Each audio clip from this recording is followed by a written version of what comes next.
Il y a une dinguerie qui est en train de se passer, qui change complètement notre rapport avec la réalité des choses actuellement, avec, l'intelligence artificielle et notamment le modèle Sora 2. Alors, je me suis rendu compte que beaucoup ne savent pas encore ce que c'est que le modèle Sora 2. C'est le modèle de génération de vidéos de OpenAI.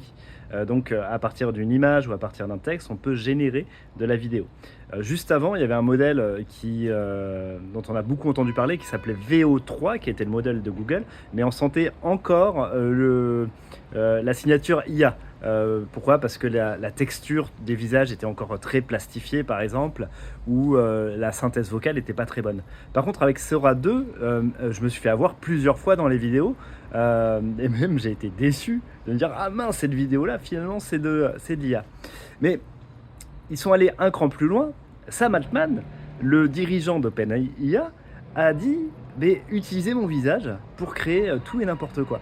Donc on peut réutiliser son visage et créer de la fake news, mais complètement fake. Donc il y a eu des abus avec d'autres personnages. Stephen Hopkins, qui avec son siège roulant fait des loopings dans un skatepark. Robin Williams, à qui on fait dire des choses qu'il n'a jamais dit. Donc sa fille a d'ailleurs dénoncé ce phénomène. Mais là, on se retrouve dans une époque où on n'arrive plus vraiment à discerner la réalité du vrai. Et celui qui dit, moi, je peux mettre le label vérité, par exemple, je récupère votre iris à tous, et comme ça, je vais pouvoir le scanner sur les vidéos, c'est OpenAI. Et OpenAI dit, finalement, que c'est lui qui pourra dire si une vidéo est fake ou si elle est vraie. Donc on est en train, là l'histoire est en train de nous montrer qu'on va donner le label de vérité d'une information à une entreprise privée qui commercialise des choses.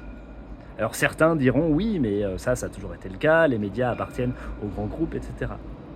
Et là, on a une capacité à créer du faux à une vitesse fulgurante.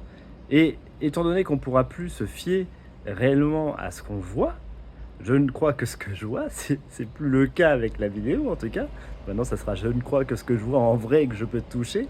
Donc peut-être qu'on revient aussi à des relations beaucoup plus humaines et réelles, paradoxalement. Bah là, c'est l'entreprise privée OpenAI qui nous dira si c'est vrai, si c'est faux.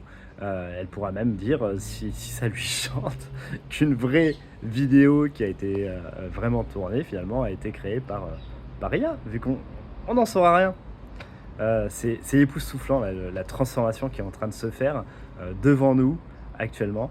D'ailleurs, si vous voulez accéder à Sora 2, c'est assez simple, ça prend un peu de temps, mais c'est assez simple. Il faut que vous alliez sur le compte Discord de OpenIA et que vous rattachiez votre compte de ChatGPT au compte Discord. Et là, vous aurez un channel, donc c'est comme un forum, qui vous donne des codes d'invitation. En fait, assez régulièrement, les gens publient des codes d'invitation. Ces codes d'invitation périment assez rapidement. Donc, en fait, vous récupérez le code, et ce qui vous permet ensuite d'avoir accès à Sora 2.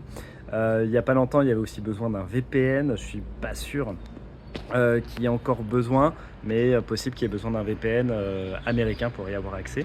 Et vous pourrez comme ça générer de la vidéo gratuitement. Sinon, vous allez sur YouTube, vous tapez Sora 2 et vous verrez ce qui est possible de faire avec Sora 2, c'est assez dingue. Une autre façon aussi d'avoir accès aux outils comme ça de génération, c'est d'utiliser des plateformes tierces, donc qui utilisent les API, donc qui font des appels à ces moteurs, comme Fal.ai, FAL.ai. Là, vous mettez un peu de crédit, vous pourrez utiliser VO3, vous pourrez utiliser Sora 2 et plein d'autres IA actuellement disponibles. On voit tout ça dans la formation et dans les coachings toutes les semaines pour ceux qui sont inscrits à la formation. Je vous souhaite une excellente journée sur cette pensée-là et à bientôt.